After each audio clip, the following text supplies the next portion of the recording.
Itu saya nak baca bab 1, himpunan kelebihan membaca Al-Quran dan juga para penghafaznya daripada kitab At-Tibyan fi Adab Hamalatil Quran karangan Imam Nawawi.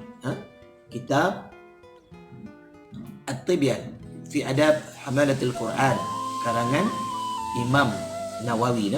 Dalam bab pertama, kitab ini menyentuh tentang satu firman Allah daripada surah Fatir. Surah Fatir 10. A'udzu billahi minasyaitonir rajim.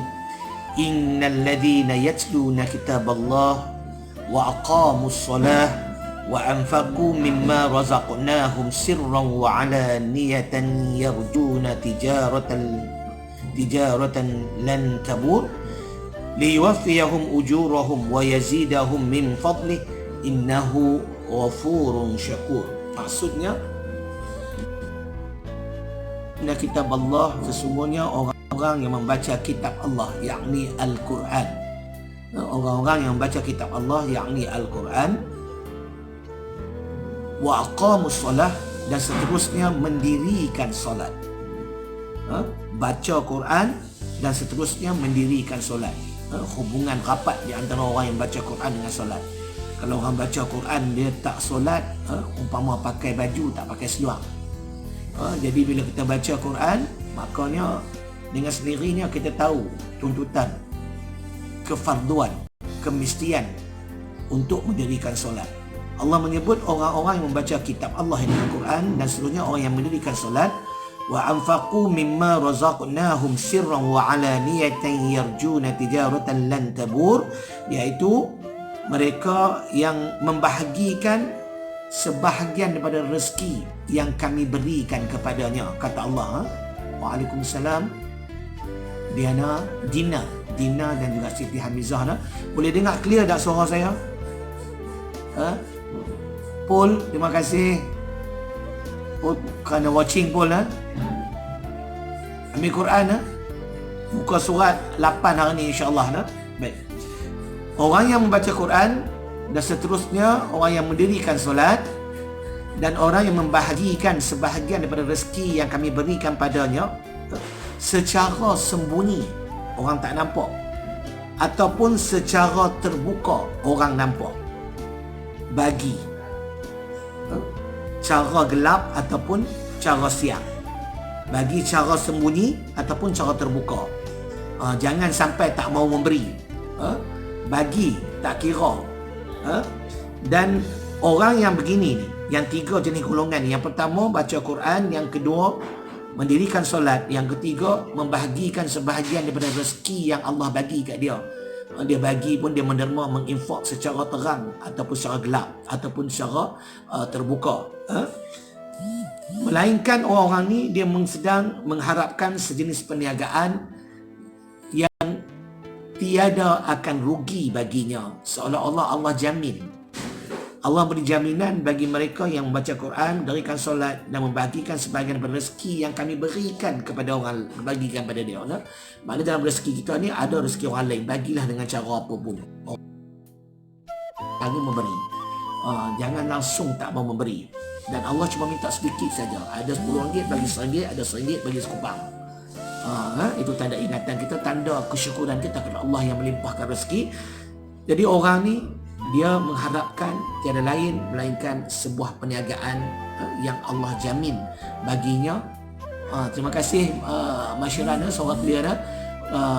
Terima kasih mengharapkan bahawa dia sedang melakukan perniagaan yang Allah jamin dia, supaya dengan itu Allah menyempurnakan pahala bagi mereka dan Allah akan limpah kurnianya. Innahu ghafurun syakur, sesungguhnya Allah Maha Pengampun dan Allah lah yang akan sentiasa membalas dengan sebaik-baik balasan terhadap orang yang tahu menyukuri. Saya ulang balik maksudnya. Sesungguhnya orang-orang yang membaca Al-Quran, sebentar lagi kita akan baca Al-Quran, kita dah termasuk dah ni di dalam golongan yang Allah sebut ni. Dan wa aqamus solah, dan orang mendirikan solat. Kita juga orang yang mendirikan solat. Wa anfaqu mimma razaqnahum, dan mereka yang membahagikan sebahagian dari rezeki yang kami berikan padanya, walaupun secara terbuka ataupun secara terang, cara orang nampak dan tak nampak. Dan tiga golongan ini tiada lain melainkan yang mengharapkan sebuah perniagaan yang Allah bagi jaminan bahawa perniagaan itu tidak akan rugi. Dan bagi mereka ini juga Allah akan menyempurnakan pahala baginya. Pahala pun dapat dunia wal akhirah, dunia dapat, akhirat pun dapat. Allah akan malah menambahkan lagi limpah kurnianya.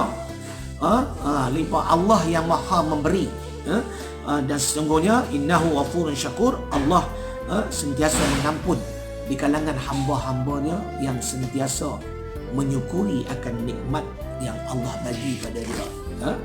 Jadi maknanya kita insya-Allah mudah-mudahan kita termasuklah dalam golongan ni, termasuk dalam golongan ni. Jadi kami uraikan daripada sebuah hadis Uthman ibnu Affan.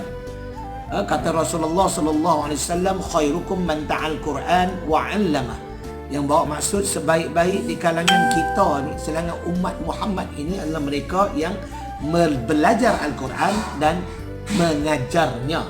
Diriwayatkan Imam Abu Abdullah Muhammad bin Ismail bin Ibrahim Al-Bukhari dalam kitab sahihnya yang merupakan kitab paling sahih setelah Al-Quran. Subhanallah. Diriwayatkan oleh Imam Abu Abdullah Muhammad bin Ismail bin Ibrahim Al-Bukhari dalam kitab sahihnya yang merupakan kitab paling sahih selepas Al-Quran. Masya Allah. Dan Aisyah meriwayatkan dalam satu hadis yang lain bahawa bagi Rasulullah sallallahu alaihi wasallam pernah juga bersabda, allazi yaqra'ul Quran wa huwa mahirun bihi ma'as safaratil kiramil bararah walladzina yaqra'ul Quran wa huwa yatata'u fihi wa huwa syaqun alaihi lahu ajran. Orang yang mahir membaca Quran, dia akan dikumpulkan kelak bersama-sama dengan para malaikat yang mencatat segala amalan baiknya. Maka kalau orang yang tidak mahir, maksud dia orang yang tak mahir bukan penghalang untuk duduk dengan Quran, dia boleh duduk. Lebih-lebih lagi konsep yang kita gunakan setiap kali kita bertalaki di alam maya ni, kita buat pendek-pendek dan kita bagi sedikit input di dalamnya. Kerana walaupun tanpa Al-Quran di hadapan kita, kalau kita buat pendek-pendek ni, orang boleh ikut. Dalil dan buktinya, saat Quran diturunkan wahyu yang pertama, Iqra. Baginda Nabi boleh ikut bertalaki dengan Jibril alaihi salam. Pada ketika itu Quran belum dibukukan, belum dimusyafkan. Jibril malaikat dalam merenung tepat ke muka Jibril. Iqra. Nabi tak boleh sebut lagi. Iqra kali kedua tak boleh sebut lagi. Kali ketiga apa boleh sebut. Iqra bismi rabbikal ladzi khalaq. Bacalah wahai Muhammad dengan nama Tuhanmu yang menjadikan kamu baik.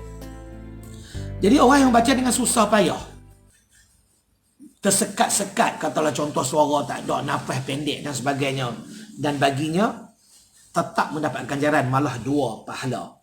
Jadi insya-Allah sebentar lagi